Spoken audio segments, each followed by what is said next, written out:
Para quem não me conhece, eu sou... Calma. Vai. Boa noite. Para quem não me conhece, eu sou Adilson Amaral, mais conhecido como Pantera. E venho dar início à terceira aula do curso A Saga dos Preto Novo, Tráfico Negreiro e Morte no Rio de Janeiro no século XIX, pelo projeto Trama, do Núcleo de Pesquisa Sancor. O Rio de Janeiro. Um panorama histórico das pesquisas e, sobretudo, o tráfico negreiro, escravidão e o cemitério dos Pretos Novos, do Rio de Janeiro, né? E tem como enfoque o curso Mulheres e Crianças escravizadas. Através dessas aulas será possível uma melhor compreensão do que foi ocorrido naquela época. E antes de dar a palavra para o professor Júlio César, que ministrará essa aula, eu vou relembrar um pouquinho das duas segundas aulas anteriores, que foi dito sobre o apanhado geral do tráfico negreiro, sua importância e malefício do cemitério dos Pretos Novos. Já na segunda aula foi a diferenciação entre homens e mulheres, sobretudo o debate histórico sobre o tráfico negreiro, em três tópicos: o romantismo, o economismo e o revisionismo. E agora, na terceira aula, será dito sobre as crianças, desproteção e violência dos tráficos. Com a palavra, o professor Dr. Júlio César. Boa noite a todos e todas. Nós estamos felizes aqui por estar na nossa terceira aula, falando hoje sobre as crianças do tráfico negreiro. Quero agradecer aqui ao Adilson pela abertura. Falar também que nós estamos aqui ao vivo do auditório da Universidade Federal Fluminense. Agradecer ao Everton também, que está nos bastidores, ao Lucas também, que está aqui também com a gente, né? E a todos vocês que estão aqui ao vivo assistindo aqui no canal História Mais. Não se esqueça de também se inscrever no canal aí, deixar o seu joinha, o seu like é importante. Também você deixar a sua pergunta, né? Sua pergunta, porque no final, se der tempo, a gente vai selecionar, o Everton vai estar selecionando aí 2 ou 3 perguntas para a gente poder estar conversando aí com vocês. Bom, então você deixa aí o seu comentário, a lista de presença vai ser através dos comentários. Então, vocês vão comentando e a gente depois vai contabilizar aí a lista de presença da aula de hoje.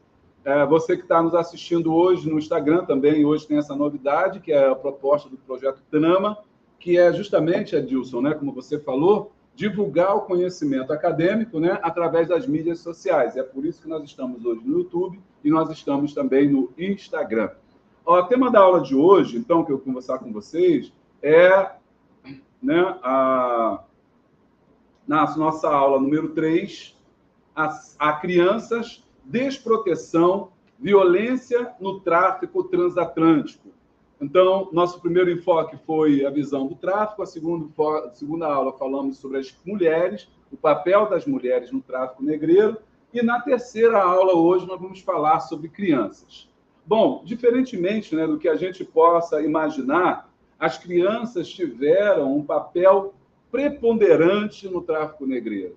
Muitas das vezes nós não conseguimos dimensionar e entender, né, a quantidade de crianças que estavam, que foram vendidas, que foram traficadas, que foram violentadas no tráfico negreiro. Porque o que fica para nós, né, através dos livros didáticos, dos textos que nós vemos, dos filmes, de peças, de forma geral, é que homens, né, é o grosso desse tráfico negreiro, desses 6 milhões, como nós vimos lá na primeira aula número 1, desses 6 milhões de africanos que foram transladados, né, que foram retirados de África e trazidos compulsoriamente para o Brasil. Mas nós nos esquecemos que não eram só homens, como a gente viu semana passada, tinha uma parcela muito grande de mulheres. E aí nós temos também uma parcela muito grande de crianças também. O David Eltis, né, o historiador David Eltis, ele vai dizer para a gente que no fim do tráfico escravista, 1 em cada 3 africanos escravizados era criança. Então, quer dizer que 1/3 desses 6 milhões que foram traficados, né, eram, aliás, 10 milhões de pessoas, 6 milhões, 10 milhões para as Américas, mas o Brasil recebe 6 milhões aí. Então, 1/3 era crianças. Então, nós podemos ver um número muito grande de crianças que elas fazem parte desse tráfico transatlântico. E o que eu quero fazer hoje com você é fazer você pensar, raciocinar, refletir sobre algo que talvez você não tivesse ainda tido a oportunidade de refletir, sobre a violência que essas crianças sofreram. Por exemplo, na imagem que a gente está assistindo no YouTube, né, e talvez não fique muito bom para o pessoal daí do Instagram, mas não sei se você consegue verificar aqui, tem a imagem de uma criança que ela está sofrendo aqui maus tratos, né? Uma forma de punição que era ela carregar pedras sobre a cabeça. Essa imagem foi retirada atrás do castigo físico em Zanzibar, né, em África, onde também crianças elas sofriam violências extremas, como essa que você vê. Essa outra imagem mostra, em 1869, um navio negreiro que foi apreendido pela coroa, né, britânica, depois que o tráfico se torna ilegal. E é interessante notar a quantidade de crianças, você que está no YouTube pode ver bem isso, a quantidade de crianças que são traficadas, que são levadas. Você pode observar por essa imagem que, que mais de um terço desse navio negreiro é formado por crianças. E por que isso acontece, gente? No final do tráfico negreiro, 1886. Você sabe que o tráfico termina para o Brasil em 1850, mas isso não quer dizer que ele tenha acabado de uma forma geral. Então, pelo contrário, no final do tráfico negreiro, desse período do tráfico negreiro, você tem um número maior de crianças sendo vendidas como se fossem adultos. E é por isso que você tem um número expressivo de crianças que são vendidas como adultos, são cobrados pelo preço de adulto, mas, na verdade, são crianças. Na aula que vem, semana que vem, nós vamos analisar os pretos novos e nós vamos ver que a arqueologia mostrou que as ossadas ali encontradas, né, dos escravizados que foram ali sepultados no cemitério dos Pretos Novos, na Gamboa, Rio de Janeiro, mostram que não são homens ainda, não é um corpo formado, não são homens e mulheres formados, mas são, sobretudo, adolescentes. Você encontra muitas ossadas de jovens de 12 aos 18 anos, no máximo. Então, isso desmistifica para a gente aquela ideia que a gente tem de africanos robustos e fortes, homens grandes, né, que chegaram ao Brasil para serem escravizados. Na verdade, era muito mais crianças que eram vendidas como se homens, como se já fossem adultos, mas, na verdade, tratava-se ali de crianças. Eu quero que você deixe aí os seus comentários, suas perguntas, que no final aí a gente vai tentar respondê-las aí a todos, claro, dentro da medida do possível aqui, né? Do nosso espaço também de tempo. Essa próxima imagem, ela mostra o navio, uma venda de escravizados nos Estados Unidos, né? E aí você observa, você que está podendo observar, um leilão aqui nos Estados Unidos, uma criança sendo segurada pelo braço, pendurada pelo braço, e a mãe embaixo, ela tentando ali, de alguma forma, reverter essa situação dessa criança que está sendo vendida. Essa outra imagem também é muito emblemática, que mostra um libambo. O que é um libambo? Libambo é justamente o grupo de pessoas que eram escravizadas, que eram trazidas do interior da África até a costa. Era uma viagem forçada, onde esses pombeiros, quem eram os pombeiros? Pombeiros eram os compradores de escravizados. Esses pombeiros, eles ficavam em África, moravam em África, e eles conheciam onde eram os mercados. Eles entravam nesses mercados escravistas, no meio do coração da África, e compravam essas pessoas e traziam até a costa.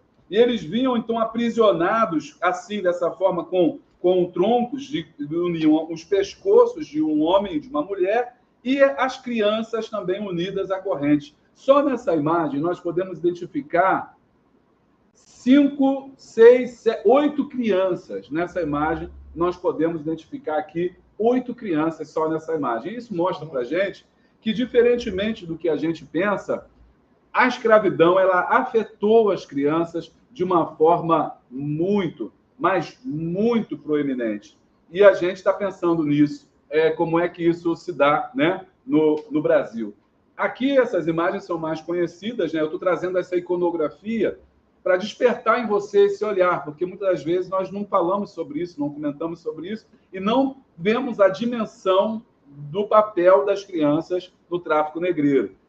No Brasil, agora tratando de Brasil, nós temos essa imagem de 2 mulheres conversando, né, 2 africanas aqui conversando, e nessas africanas conversando você vê também uma criança. Uma mulher carrega a seu filho, né, atrás, né, na sua tiracolo, e a outra figura de Debré famosíssima, em que os senhores estão sentados na mesa comendo, e uma criança está nua, uma criança escravizada está nua no chão, comendo aquilo que cai, né, as sobras do seu senhor, e uma outra criança também comendo alguma coisa que a senhora dá. Ao fundo você vê 2 escravizados, uma abanando e o outro ali servindo ali os senhores. A criança aqui vista como um animal mesmo de estimação. Tem muito essa questão dessa criança escravizada, que é vista como algo que está ali na casa, mas que não é visto como uma criança. E é por isso que ela é colocada, né, como ali um cachorrinho que está ali embaixo, na mesa, se alimentando daquilo que cai do Senhor. Essa outra imagem dos escravizados numa venda mostra também diversas crianças que estão sendo colocadas, que talvez você nunca tenha percebido, mas eu quero que você faça esse trabalho, essa análise, de olhar esses textos, né? De poder observar esses textos e essas mesmas imagens e pensar sobre o papel que as crianças desempenharam.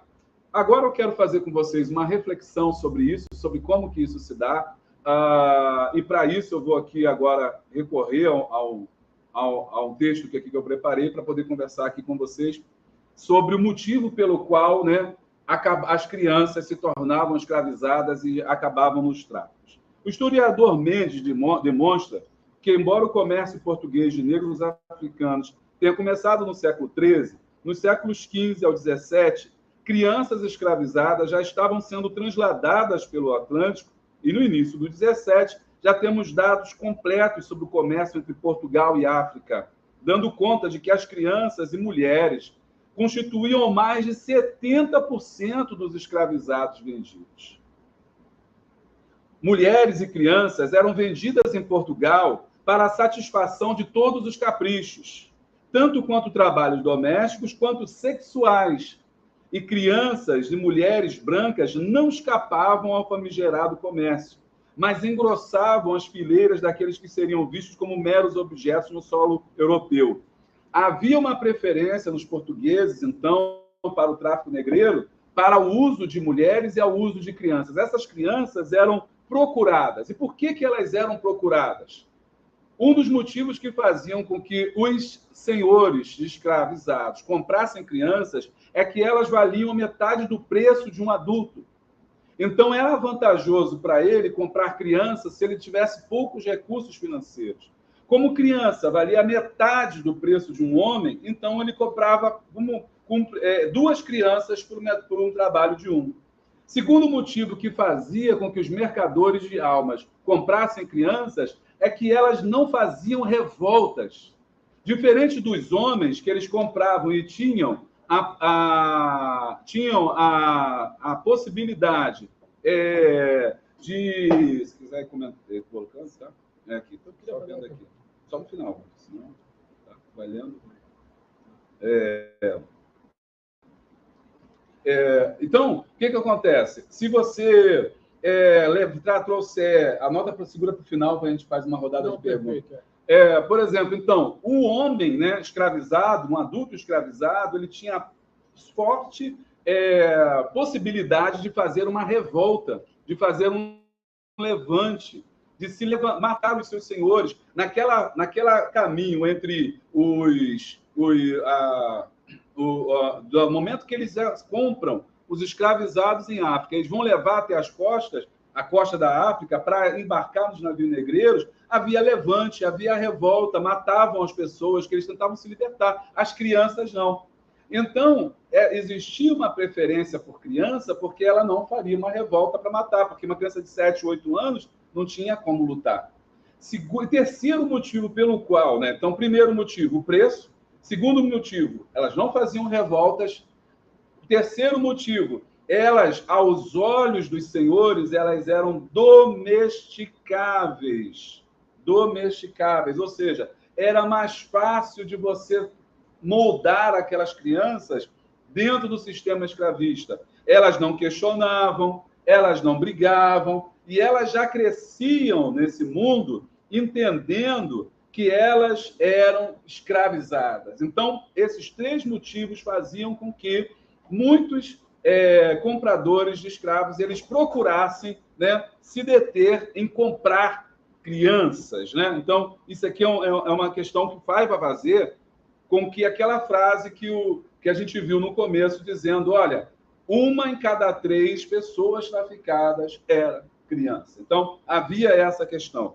Agora, o que choca mais, né, a gente continuando a falar sobre desvelar, revelar aqui, conversar sobre a questão da figura da criança no tráfico, o que choca mais é que essas crianças, elas como é que elas se tornavam escravizadas? Geralmente, quando os pais morriam dessas crianças. Então, quando as vilas elas eram atacadas e os homens morriam por conta do confronto, né? Essas famílias elas eram separadas. As mulheres eram levadas para aqueles haréns que nós conversamos semana passada. E as crianças, então, ficavam órfãs. E elas ficavam como vítimas, né, do tráfico negreiro. Era como se fosse assim, elas se transformavam.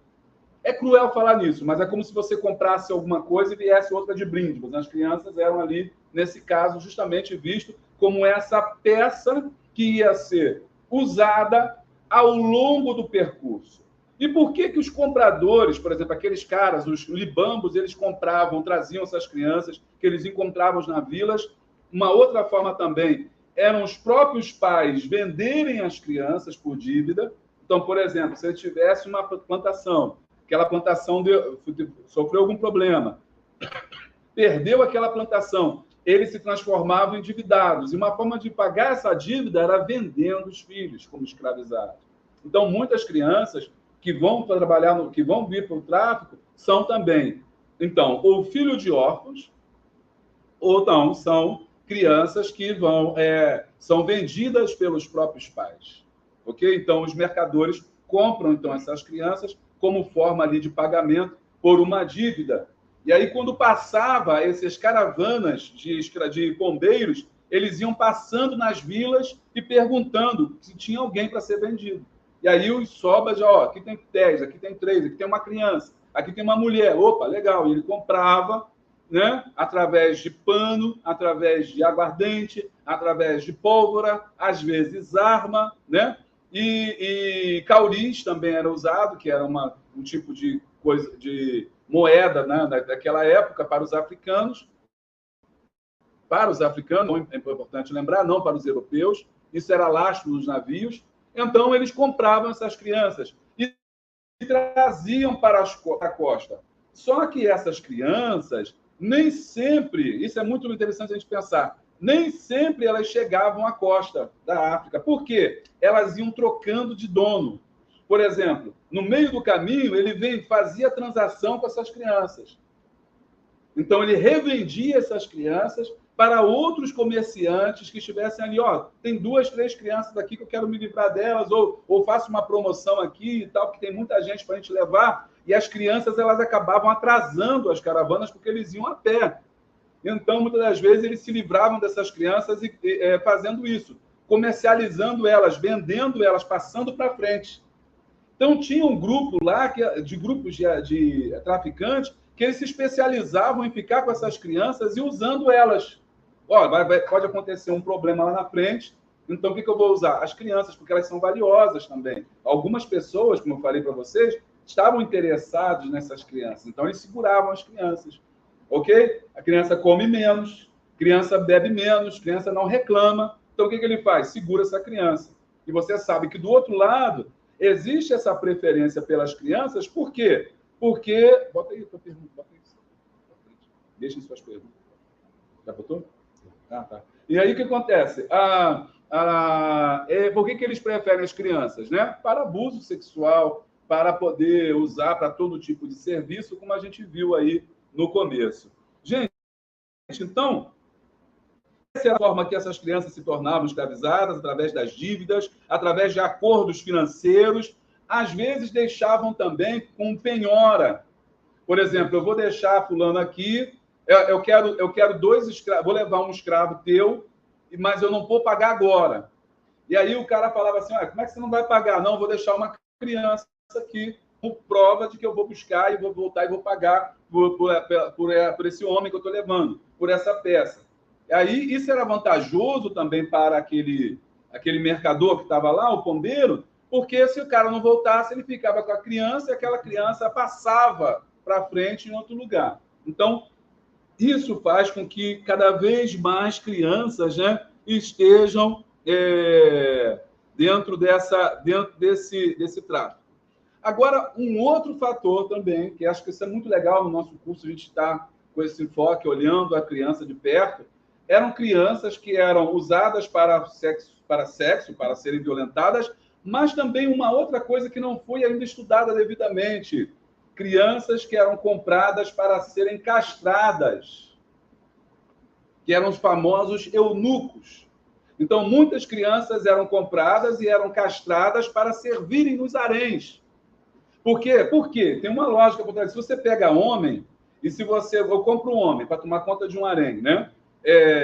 Aí o homem, vou ter um problema. Primeiro, porque ele é homem. E ele pode tentar, né, copular, tentar agarrar, violentar as mulheres. As mulheres estão expostas a ele.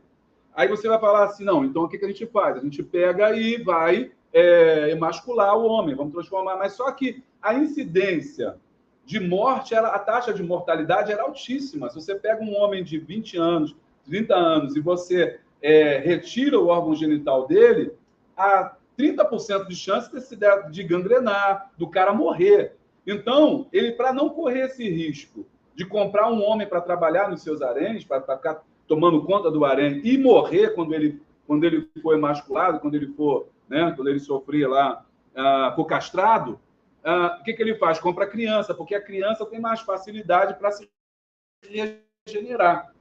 Então, eles compram crianças, castram crianças, e essas crianças, então, são vendidas, sobretudo aonde? No mundo árabe.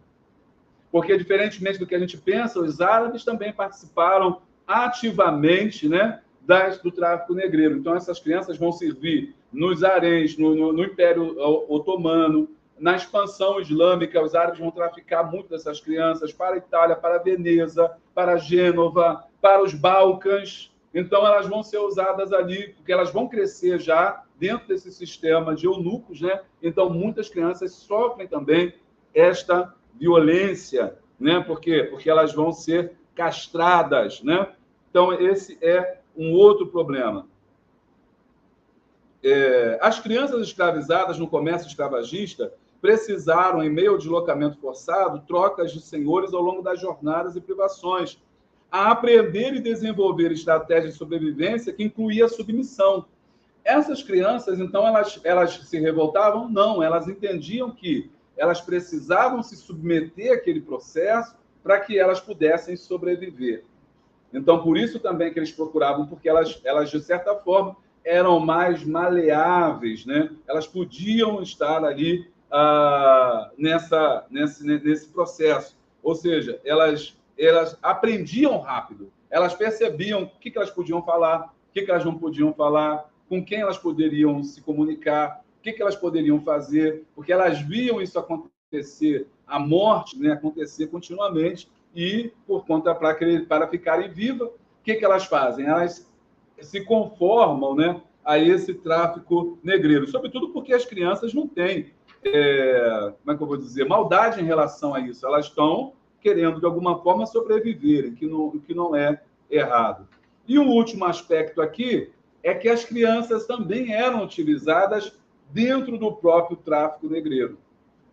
Por exemplo, no Brasil, a gente tem relatos de crianças que eram usadas e trabalhavam nos próprios bergantins, no próprio tráfico negreiro. Então, dentro da tripulação, também era a criança que eles acabavam adotando entre aspas, né? Que não é como filho, assim, trazendo para a tripulação.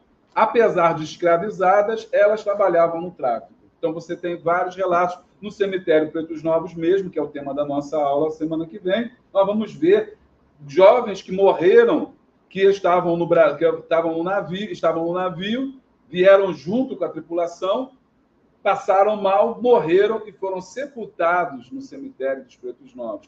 Então, você tem várias crianças que trabalhavam, e essas crianças que trabalhavam no tráfico negreiro, elas vão se transformar depois em marinheiros e vão fazer uma carreira realmente dentro do tráfico negreiro, trabalhando ali nessas condições extremamente degradantes.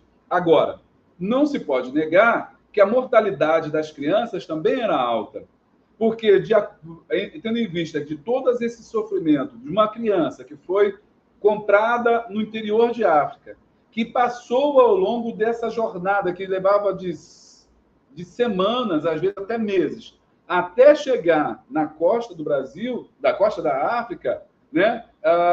E depois, passando de vários donos, sendo abusada, violentada, de todas as formas, até chegar na costa e depois ser submetida ao navio negreiro, acondicionada junto com homens, com mulheres, com todas aquela carga, elas eram, então, novamente submetidas a doenças, que a gente vai tratar disso na semana que vem, e, finalmente, até chegar ao Brasil.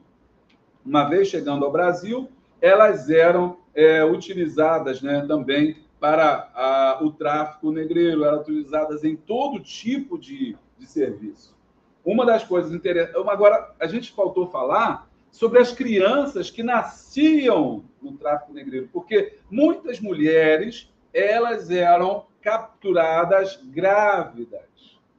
E aí elas tinham filhos durante o trajeto, o traslado para o Brasil ou traslado do interior da África. Então, houve crianças que já nasceram dentro desse mundo escravista, elas já nasceram no mundo de escravidão. É claro que a mortalidade era grande, porque a mulher que tem um filho dentro dessa situação, ela tem uma propensão muito grande a essa criança não sobreviver. Mas, de certa forma, analisando assim, era mais difícil de separar essas crianças que nasciam dentro do tráfico. Por quê? Porque se você separasse a mãe do filho, a criança morreria. Então, a chance de sobrevivência era maior. Olha só que interessante. Cruel também, né? Ao mesmo tempo que é interessante, é um aspecto cruel. A chance de sobrevivência da criança era maior quando ela nascia dentro do tráfico do que quando ela era comprada já grandinha. Porque a comprada grandinha era ela por ela mesma. Ela tinha que sobreviver, dar o jeito dela, ser esperta ali, ladina e sobreviver. Agora, quando ela nasce ali dentro, a mãe não é separada e a mãe fica cuidando daquela criança e ele não pode vender a mãe sem vender a criança. Então, ele faz tipo, vou vender as duas pelo preço de no meio e tal, porque ele quer se livrar da criança, então ele vai ter que vender a mulher. Ok? Então, e muitas crianças vão chegar aqui que nasceram já nesse sistema. Elas já foram conformadas, né, dentro dessa possibilidade. Aí, voltando aqui para o slide, aqui, só para terminar, para a gente trazer aqui mais alguma bibliografia, eu vou andar aqui rapidinho, que a gente já está com um tempinho já de live, né? Tem aqui, eu vou deixar para vocês da aula aqui um texto muito interessante do Valência, né, e do Florentino, que vão... Está no slide de número 10. Florentino e Valência, eles vão trazer aí para a gente, pode deixar aí mesmo, alguns dados importantes, que ele vai mostrar como é que era essa criança no tráfico, né? E aí ele diz o seguinte: 3 milhões foi o total de mulheres africanas escravizadas. Quando a entrada de escravos novos aumentava, o tráfico interno diminuía. Muitas crianças, ele vai mostrar para a gente que muitas crianças vão seguir sozinhas. isso aqui sozinhas. Aí eu fico imaginando como é que uma criança ela pode estar dentro de uma caravana de escravizado. É ela por ela mesma, não tem ninguém, ela não tem ninguém. Ela tá... E aí, muitas vezes, fazia assim. Eles juntavam para a sobrevivência. O que o traficante fazia? Aqui, agora, eu estou analisando o tráfico interno. Como é que chegava no Brasil, como é que se dava. Ele ia juntando várias crianças. Então, ele chegou num carregamento de escravizados, e as crianças estão sozinhas, ele vai juntando. Vai botando uma criança, duas, três. Quando fazia um número bom de criança, ele fazia uma comitiva só de criança, com adultos, tomando conta, os que são os capatazes que vão tomar conta. Mas ali só vai criança naquele carregamento, né? E geralmente já tem alguém que vai comprar aquelas crianças mais na frente. Já tem alguém esperando aquele carregamento. Está chegando um carregamento aí só de preto novinho, ou seja, de cria, que chamava na época. E aí eu acho que deu para a gente conversar bastante, né? Eu vou deixar aqui esse poema, vou encerrar com ele, e depois vai estar aberto aí para as considerações, para as perguntas. Esse texto lá do finalzinho, do Castro Alves, né? Que diz assim, não sei se eu vou agora conseguir ler aqui para vocês aqui, eu acho que vou ter que sair da tela, porque... tá na tela, bota para a gente o último slide, pode passar para o último slide, porque dá para ler melhor aqui do que na tela, o último mesmo. Pode ir embora. Aí, passou, olha o último. Olha lá o último. Tá aí.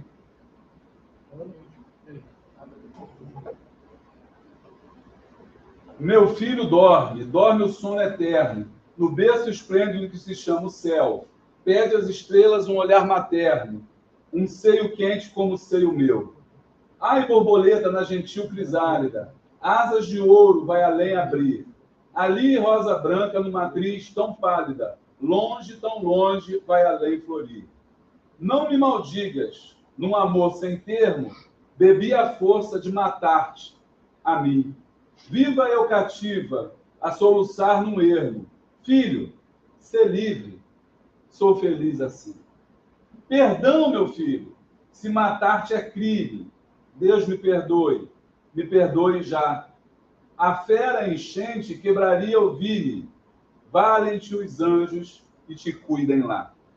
Esse texto do A Mater Dolorosa, do Castro Alves, relata uma realidade vivenciada durante o período escravista.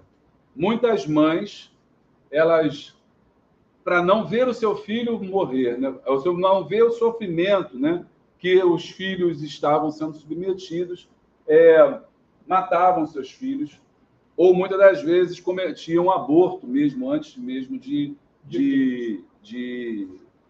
da criança nascer, porque sabia que aquela criança nascer nesse sistema. Agora vamos pensar, a criança que nasce no Brasil, filha de uma escravizada, ela sabe que ela vai sofrer e que mais, né? Ela vai ser usada o tempo todo contra a mãe.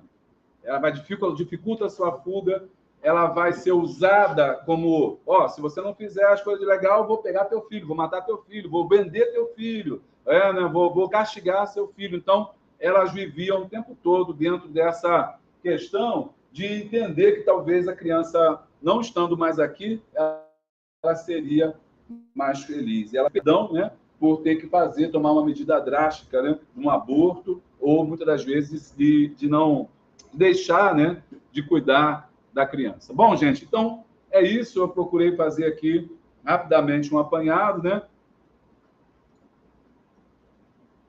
E a gente agora vai poder abrir para as perguntas.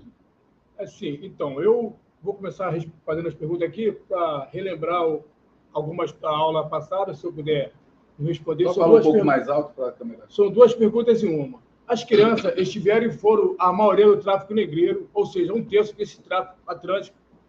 Do porquê da situação, seria também pelo tempo de vida útil dessas crianças? Essa é uma pergunta. Boa. Deixa eu responder uma por uma, senão vai... Tá. A pergunta tua, Dilson, é muito boa. Por que ela é muito boa? Porque isso, no Brasil, era um motivo de interesse dos caras, não em África, mas no Brasil, Sim. de comprar essas crianças. Lembra que eu falei que separei um carregamento de 10 crianças? A quem interessava comprar 10 crianças, 5 crianças, 2 crianças? O traficante ou o senhor de engenho, traficante não, que agora já é senhor de engenho e tal, o cara que está aqui. Porque ele está vendo o final do tráfico. Ele está vendo que o mercado vai acabar e que a criança ela vai dar para ele uma rentabilidade ao longo do tempo. Então, ao invés de um escravizado, cujo a vida útil era de 4 anos, então 4 anos o cara já não tinha condições mais de trabalhar, o cara aqui do Eito, 4 anos o senhor sabia que era o tempo de vida útil desse escravizado. Então, o cara tinha 30, ele morreria com 34, ou estaria estropiado aos 34, e aí ele era alforriado. Mas a criança não. A criança ia crescer nesse ambiente e ia protelar o final da escravidão, porque ia viver na casa do Senhor. Então, esse era o interesse de comprar a criança no Brasil. A possibilidade do final do tráfico, por conta disso, era o investimento ter criança. Por quê? Quando não tivesse mais escravizado, ele teria um plantel novinho. Okay? Isso é perfeito, perfeito. E a segunda é sobre as mulheres, né?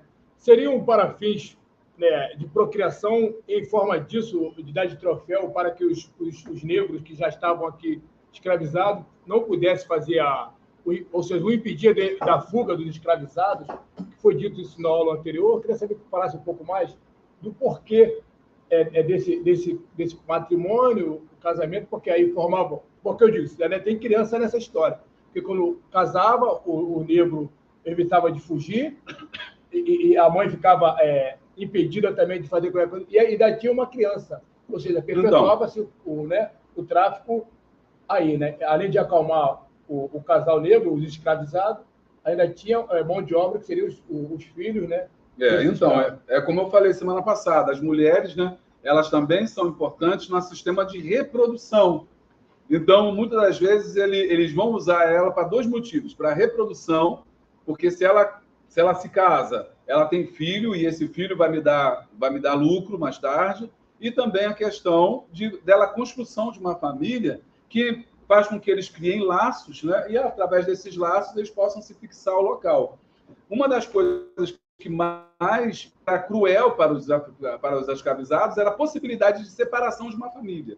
Então, por isso que muitas vezes as crianças eram vistas com empecilho. Mas no momento que elas tinham as crianças, elas ficavam realmente, eram famílias mais estabilizadas. Então, elas faziam de tudo para não serem revendidas, para não sofrerem os açoites, para manter a família unida, apesar da questão da escravidão. Alguns autores levantam que existia senhores que compravam escravizadas para a reprodução. Mas isso não é comprovado na história. Ou seja, a reprodução não é porque eles botavam para ter relacionamento sexual com o escravizado e ter filho. Não. Eles compravam, sim, sabendo que ela ia ter... Ou seja, você não separava uma mulher e um homem, que nem o pessoal fala, vou separar um casal para ficar reproduzindo. Não existe isso, entendeu? Eles estão no leito. Eles estão no leito, estão trabalhando. Agora, é claro, se são marido e mulher, eles vão ter relacionamento e vai nascer criança. A probabilidade de ter criança é uma boa probabilidade. Então, claro, se tiver criança, melhor, porque eu ganho com isso também. Pensa assim, né, o escravista. Isso domesticava, né? Domesticava, verdade. Primeiramente, eles estão querendo saber sobre a lista de presença. Perguntando. Boa pergunta. A gente vai colocar a lista de presença, acho que é uma preocupação mesmo de vocês, pessoal que está assistindo no YouTube. Eu queria pedir a vocês aí, encarecidamente, que vocês retornem nessa live. Se vocês voltarem 5 minutos depois, já tem a lista de presença e vocês vão poder assinar a lista de presença. Realmente a gente acabei esquecendo desse detalhe da lista de presença para vocês já poderem assinar. Peço desculpa aí por esse lapso aí, esqueci mesmo. Então, mas volta na live assim que ela encerrar, que eu vou repostar o vídeo e aí você já vai ter acesso à lista de presença. A Sônia está perguntando, gostaria de saber quais são as fontes históricas sobre o tema de hoje e que autores. Boa pergunta. Vamos botar aqui no slide aqui. Está lá no slide. Volta para mim o slide do David Elvis. Está aqui. O primeiro, só para vocês que estão aí sabendo, David Elvis, de Slave Trade, que é o Slave Trade Data Bank, né, que eu falei semana passada. É um site você pode dar busca na internet. E esse site é maravilhoso, porque você vai encontrar todas as viagens, você vai encontrar os dados, os navios, o quanto que era homem, quanto que era mulher, quanto que era criança. Então, tudo que a gente está falando aqui, você vai encontrar nessa fonte aqui do Slave Trade. E para o tráfico interno, aí vou pedir para você que de cabeça, eu não sei passar o slide rapidinho, do autor que eu estava comendo, do Manolo Florentino aqui, esse slide, esse aí. Isso, não, a gente tem o Manolo. Olha, anota aí, tá? Se vocês puderem, alguém escrever, para vocês que estão online aí, escrever no chat, está assim. Cadê? As crianças na dinâmica do tráfico interno de escravos a partir da cidade do Rio de Janeiro. Esse texto é sensacional e eu vou colocar até para vocês, deixa eu ver, eu consigo também colocar, já vou colocar no chat, que aí vocês já vão ter aí acesso a esse texto. Esse texto fala aí do tráfico interno, tá? Vai falar também sobre as crianças. Ok, mas enquanto isso, se vocês tiverem alguma pergunta, eu vou botar aqui esse texto para vocês. E o livro, Júlio, que é interessante também botar para eles lerem, né? Os tombeiros, mas os tombeiros eu falei semana passada, é uma aula sobre o tráfico negreiro, os tombeiros, que eu falei sobre tudo. Por quê? Os tombeiros, hoje em dia, ele já está defasado, porque ele faz parte de uma literatura romântica. Então, os dados lá não são confiáveis, entendeu? Então, a gente não usa muito os tombeiros hoje em dia, porque a gente sabe que ele, de certa forma, ele aumenta muito e muito a proporção de pessoas que foram traficadas. Aqui, gente, estou botando aqui o link do texto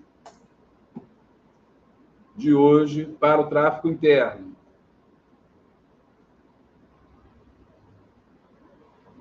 E o Slave Trade, né? É fácil de você encontrar, é só dar busca aí e você vai ter acesso. Pode? Pode. A Gláucia Gomes perguntou, primeiro ela falou, boa noite, já ouvi dizer que existiam fazendas de reprodução de escravizados. É verdadeira a afirmação? Então, é o que eu estou dizendo. A gente não, aqui no Brasil, a gente não tem ainda essa comprovação histórica que eu estou falando para vocês. É contraproducente pegar escravizados e colocar em barracões. Os brasileiros, pelo menos aqui no Brasil, os cafeicultores, eles não tinham essa visão. A ideia deles, bota o nome, era justamente fazer com que eles trabalhassem no eito. Os filhos são consequência desse relacionamento que iria acontecer. Então, no Brasil, já ouvi falar sobre, isso ficou no imaginário popular. Uma coisa que ficou no imaginário popular também é a ideia desse escravizado, que pensava assim, não, esse escravizado é escravo de reprodução. É escravo de reprodução. Negro com cabelo no peito é escravo de reprodução. Não vou para o eito, não, porque, né? Ou canela fina, gente, isso tudo está no imaginário, mas não tem comprovação histórica disso. Os senhores geralmente não iam botar um escravizado para ficar numa senzala cruzando, que é o termo que eles usam, tá, gente? Não é o que falo, a escamostra, né? Cruzamento, ou seja, fazendo sexo para poder procriar. Não é assim, mesmo porque, vamos lá, se a gente pensasse que fosse verdade isso acontecer, uma mulher que engravida já é um problema. Ela fica 9 meses com a criança. É um problema para ela, uma mulher que engravidou ali, vai ter que, entendeu? Então, é um problema. É mais fácil para ele, mais barato, comprar a criança do que tirar do eito um homem e uma mulher para ficar tendo sexo. Ele vai comprar a criança, que é mais barato. É vantajoso, entendeu? Então, é isso. Isso está no imaginário popular. Já ouvi falar muito disso, mas a gente não tem comprovação histórica sobre que realmente isso tem acontecido. Então, isso aí ficou no romantismo, né? Na historiografia sobre o tráfico. O romantismo econômico e o revisionismo, né? Isso aí ficou no romantismo histórico. Uma ideia romântica, assim, né? Isso. Porque, inclusive, isso não pode se comprovar, tem que muitos documentos foram apagados, quer dizer, aí... Simplifica português, que a Renata pergunta quais eram as idades das crianças que eram traficadas sozinhas. Na verdade, ela é variada. Desde o momento que você pode andar, existe o quê? 2 tipos de cria. cria de peito, que ele chamava, a documentação chamava cria de peito de 0 a 4 anos, tá? 0 a 2 anos, desculpe. É a cria de peito. A partir do... que é o tempo que mama. A criança está bebê. 2 anos ali é a chamada cria de peito. Depois da cria de peito é a chamada cria de pé. Aí ela ia dos 3 anos aos 7 anos, chamada cria de pé. Então, essa criança já andava. Então, ela já podia ser vendida. Mas o grosso mesmo era das... Porque criança até os 7 anos, ela poderia... A mortalidade é muito alta. Até os 2 anos é alta, é altíssima. Até os 7 anos é alta, e depois dos 7 anos, a criança que conseguisse vencer, ela já tinha uma probabilidade grande de chegar, de chegar aos 12 anos. Então, você vai encontrar no tráfico muitas crianças de qual idade? Dos 7 aos 12 anos. Por quê? Não porque fosse o maior número de traficados, mas era que tinham mais resistência ao tráfico negreiro. As crianças crianças de cria de peito precisava da mãe. Tinha muita chance de morrer. Se separasse, ou se a mãe adoecesse, né, ela não iria sobreviver. O Senhor não ia cuidar de uma criança. Não, ele ia se livrar dela. Ele talvez até matasse no meio do caminho, se não tivesse quem criasse, até 2 anos. De 7, cria de pé, a partir dos 3 anos aos 7, é mais fácil de arrastar, de você levar, botar num cesto, né? Mas ainda morre. Aos 7 anos, ela já se vira. Então, você vai encontrar muitas crianças de 7 até os 12 anos. Isso é interessante, porque, por acaso, as perguntas vindo de encontro à historiografia, né? Que seja a parte econômica, né? Que quanto maior a criança for, maior valor econômico ela vai tendo do que as crianças menores que não têm valor econômico nenhum. Justo. Inclusive, dá até prejuízo, que aí tira uma mãe do trabalho. Né? O Marco Antônio está perguntando qual tipo de trabalho as crianças eram submetidas. Esse trabalho variava ao longo do tempo? Sim. Qual tipo de trabalho que as crianças eram submetidas? Os mesmos trabalhos que os adultos eram submetidos. O que ia dizer isso era a força física dela. Por exemplo, se um homem ia pegar um roçado, né? Eu estou falando uma criança de 9, 10 anos já. Se um homem pega um roçado de 10 metros, uma criança pega 2 metros, mas ela pega um roçado também para fazer. Então, ela vai ter os mesmos trabalhos que o adulto tem. Inclusive, gente, isso aqui é muito importante, não existia a ideia da infância. A ideia da infância é uma ideia já do século XX, do finalzinho do XIX, aonde você vai começar a olhar e dizer assim, não, peraí, isso é uma criança, é uma adolescente. Não existia adolescência, não existia criança. Para eles, a criança era um pequeno adulto. É por isso que você vai ver muito nos filmes antigos, nas fotos, criança de terninho, criança de gravatinha. Durante a Revolução Industrial, você via criança trabalhando nas fábricas como se homens fossem. A única diferença é que recebia metade, mas trabalhava igual, né, naquilo que eles podiam trabalhar. E no tráfico foi a mesma coisa. Então, eles não tinham essa ideia de que é uma criança, né? Isso é uma criança, ela não pode fazer, não. Eles não vinham dessa forma. Então, eles usavam em todos os serviços. Agora, os piores serviços, com certeza, eram os sexuais. Porque as crianças não reclamam, as crianças não entendem, as crianças não... Se hoje em dia, né, a gente está vendo o número de pedofilia, de violência, né, e abuso que é cometido hoje no século XXI, imagine naquela época. Tem uma questão que é interessante vocês pesquisarem, é observar os recortes de jornal de venda de escravizados. Vocês vão ver a quantidade de crianças que são vendidas no jornal, vendo um pretinho para todo o serviço, vendo uma negrinha para cama e banho, cama e mesa. E quando falava, gente, cama e mesa, você sabe que cama e mesa é um eufemismo para dizer que ela vai cozinhar e ela vai se deitar na cama também. Então, cama e mesa é isso.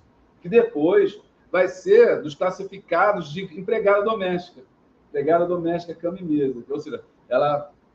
Né? E no tempo da escravidão, empregada doméstica para a cozinha, né? Para a cozinha e... como é que é? Tem um nome. Não é cama e mesa, é cozinha e outra coisa mais lá. Que no tempo da escravidão era cama e mesa, ou seja, era para todos os serviços. Então você tem uma quantidade muito grande de escravizadas crianças para serem usadas para isso, para esse fim, né? O Brandon pergunta, professor, o senhor tem conhecimento de uma criança específica que por acaso virou objeto da cultura pop, tipo Chica da Silva, ou alguma criança personagem da literatura que trabalhe essa questão? Olha, Brandon, eu não conheço nenhuma criança que tenha se tornado, pelo contrário, o que a gente tem relato é o que eu falei para vocês, no Pretos Novos tem relato de crianças que estão sepultadas ali, que trabalhavam no tráfico negreiro, a gente tem relato de crianças que morreram no Valongo e foram sepultadas ali. Agora, uma questão, Brendo, talvez que você esteja querendo falar, e talvez seja essa a sua pergunta, é qual era a possibilidade de sobrevivência dessas crianças. Uma criança, se ela sobrevivesse a todo esse processo que a gente falou aqui, e ela chegasse ao Brasil, e dependendo da casa aonde ela fosse, estivesse ali, pertencesse, ela teria condições de aprender ofícios. E esses ofícios trariam para ela benefícios. Por exemplo, elas poderiam apresentar, porque muitos senhores investiam nos escravizados. Ensinavam para eles, compravam crianças para ensinarem para eles as profissões. Então, ensinava a música.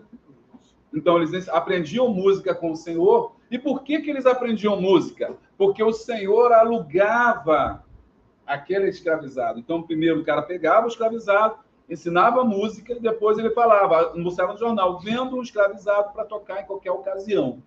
Então, ele alugava esse escravizado, ele ia, tocava para aquele senhor, só que aquele senhor não dava o dinheiro na mão do escravizado. Aquele senhor dava o dinheiro na mão do outro senhor que alugou.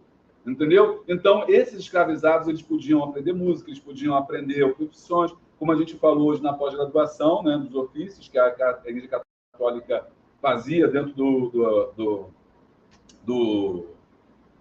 da igreja do movimento jesuítico, mas também muitos senhores investiam. Ferreiros, sapateiros, ladrilheiros, pedreiros, então eles ensinavam. Então, essas crianças tinham possibilidade, né, se elas conseguissem vencer tudo isso, de crescer, né? De crescer. E com esses ofícios, eles também trabalhavam para eles próprios, nas folgas, e conseguiam dinheiro para poder comprar a sua própria alforria. Ok? Eu queria, professor, saber mais sobre, nesse revisionismo escravista, se existe algo que se perpetua até o tempo escravista, tal qual a alma de leite, né, que a gente fala muito. Alma de leite, alma de peito. Alma de peito, que agora a gente chama de doméstico e tudo. E isso seria uma das profissões criadas no tempo escravista? Sim, assim? Sim. Inclusive, uma das coisas cruéis que aconteciam era separar a mãe do filho. Para quê? Para que ela continuasse dando leite. Aquele leite não era para o filho dela, aquele leite era para o filho do Senhor. A ideia de ama de leite é daí. Entendeu? Aquela mulher, ela tinha que estar sempre produzindo leite. E para isso, separava-se a criança como a ideia de animal mesmo. Vocês, não sei se vocês viram, vocês sabem, tem notícia disso, que os bezerros são separados das mães para poder elas produzirem mais leite e também elas poderem entrar no ciclo, né, mais rápido. E é econômico mais rápido. Então, isso fazia... Esse processo de separação, muitas vezes acontecia. E aí, a escravizada com leite ficava mais fácil dela aceitar, porque tudo isso é uma violência, tudo isso é uma coerção, ela pegar e amamentar o filho do Senhor. Perfeito. Que agora corre até agora o presente momento, né? Que algumas vezes só tem o direito biocósmico, que é outra coisa que a gente faz com os bezerros. Justo. A Isabela pergunta, como a criança era vista do ponto de vista cemiterial? Existiam enterros e sepultamentos diferentes dos adultos escravizados? Existia. As crianças tinham chamado sepultamento de anjinho. A roupa que elas recebiam, não no cemitério Pretos Novos, que lá não tinha nada disso. Mas, fora disso, nos enterros nas igrejas ou nos cemitérios, as crianças eram vestidas como anjo, elas tinham a cor própria de anjo. Geralmente era o hábito branco que era usado. E o velório e o sepultamento delas era diferente. A música que era cantada era uma música diferente. Era uma ideia de que aquela criança que morreu era um santo, era como se fosse um anjo mesmo, a ideia de anjo. Por isso o nome sepultamento de anjinho. Então, realmente, elas eram tratadas, né, na morte diferentemente dos adultos. E, professor, esse velório, esse enterro na igreja, o senhor pode falar por que era na igreja, não nos cemitérios? Tinha alguma vantagem, alguma coisa relacionada à religião, alguma... Nas igrejas. Por que nas igrejas, né? Porque as igrejas eram um local, na época, onde se sepultava, isso era normal. A ideia do sepultamento no cemitério só vai acontecer a partir de 1850, no Brasil. E um pouco antes, na França. Por quê? Porque houve uma chamada teoria dos miasmas, que dizia que locais de sepultamento, pântanos, charcos, hospitais, cemitérios traziam doenças. Então, para poder, como é que eu vou dizer, sanear a cidade, começou a se proibir o sepultamento dentro das igrejas, ou nos átrios das igrejas. E aí começou a ser no cemitério, ok? Mas os escravizados, eles eram sepultados também nos cemitérios, nas igrejas, no começo. Só não dentro das igrejas. Eles eram sepultados nos átrios das igrejas, né? E os senhores eram sepultados dentro das igrejas, embaixo ali. Por exemplo, tem o altar, né? Perto do altar, os mais ricos, aqueles menos ricos no meio, os mais pobres no final da igreja e os escravizados no átrio da igreja. Mas todos eram sepultados nas igrejas. Gente, olha a hora aí para a gente... Tem muita o André está falando que ele não está conseguindo acessar o link da bibliografia. Depois então eu coloco lá, André. Sinto muito aí, porque deve estar acontecendo algum problema. Depois eu coloco lá. E é isso, as perguntas foram... Acho que falamos todas as perguntas aí, né? São agora 19 horas. Quanto tempo de live? Vai dar uma horinha de live. Bom, gente, é isso. Acho que não sei se tem mais pergunta. Não vou perguntar mais não. Você pode ficar tranquilo. Não, fica até amanhã conversando aqui, que eu tenho um monte de perguntas. Bom, então é isso, gente. Então, a lista de presença a gente vai colocar bem depois, aqui, assim que terminar essa live, ela vai ser encerrada e a gente recoloca ela com o link, você volta na live e assina aí a lista de presença aí. Quem já assinou as duas primeiras, já está, né? Já está com direito de só não perder a última aula. Então, mesmo que você não consiga, você assistiu a aula 1, assistiu a aula 2, você não precisa estar tão preocupado com essa 3 que a gente está assistindo hoje, tendo em vista que nem tem ainda aí o link. Mas, na aula, você não pode perder a última aula, senão você vai ficar com 2. E você, para receber o certificado, você precisa de 4 aulas. Chegou mais coisa aí? Não, a Sônia está falando... Em Angola, no antigo reino do Congo, temos sepulturas de crianças em contexto religioso. Sim.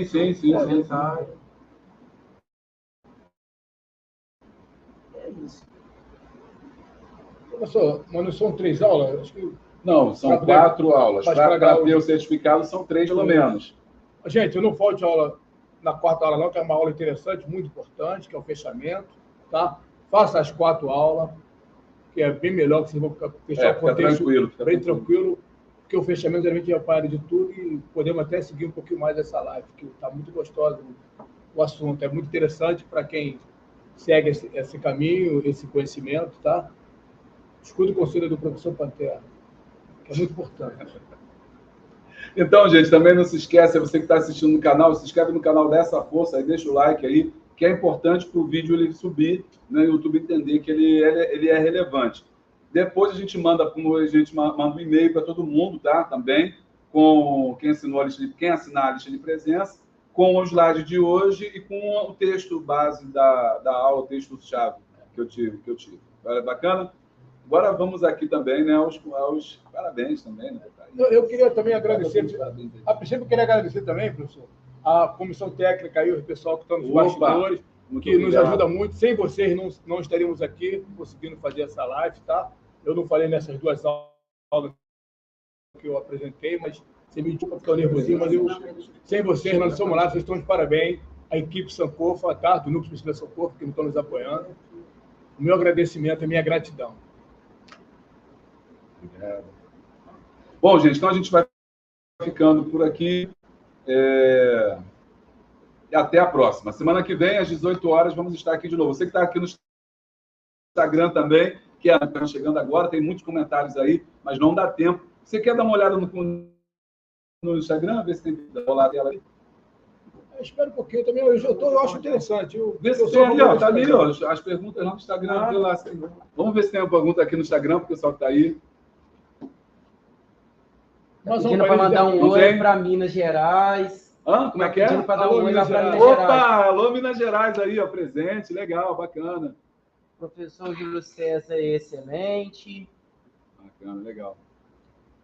Ainda quero conhecer esse pastor Júlio pessoalmente. Ele é uma bênção para o reino de Deus, meu professor. Opa! Professor, eu queria dar elogios e agradecimentos. Então tá bom, tá legal. Eu queria fazer um agradecimento aqui, professor. A minha filha que faz aniversário amanhã, tá? Parabéns. Pronto, agora virou programa de... Seu pai dar um beijo, seu pai tá muito ocupado nos trabalhos. Deixa aqui meus parabéns para ti. Qual o nome dela? Vanessa. Vanessa Ribeiro, um beijo, minha querida. Valeu. Então, Vanessa, fica aí também o meu parabéns também. O aniversário dela é? Amanhã, feliz aniversário. Bom, gente, a gente vai ficando por aqui, tá? Até semana que vem, a última aula. Na semana que vem, nós vamos ver cada caso desse. Mulheres sepultadas no cemitério Pretos Novos, homens sepultados no cemitério Pretos Novos e crianças sepultadas no cemitério Pretos Novos, encerrando aqui o ciclo do curso, né, desse mini curso, que é no projeto Trama, né, mídias sociais, que é desenvolvido pelo Núcleo de Pesquisa Sankofa UF, do qual o Everton faz parte, o Pantera faz parte, e muitos que estão assistindo aqui faz parte, e cujas reuniões são às quintas-feiras, uma vez por mês. E você que gosta do Núcleo de Pesquisa, né? Dá um toque aí para a gente. A gente está debatendo, vai começar a debater em maio agora, terminando maio, mas em junho, se Deus quiser, a gente começa a trabalhar, que é os 10 anos das ações afirmativas. Então, a gente desenvolveu esse trabalho lá e você vai ser muito bem-vindo se quiser pesquisar com a gente. Ok? E feito pela Universidade Federal, pela UF, estamos direto aqui do auditório. Bom, gente, é isso. Dá tchau aí, Edilson, para o pessoal. Ali tu tem que clicar ali. Tchau, Panterou, hein? Panterou.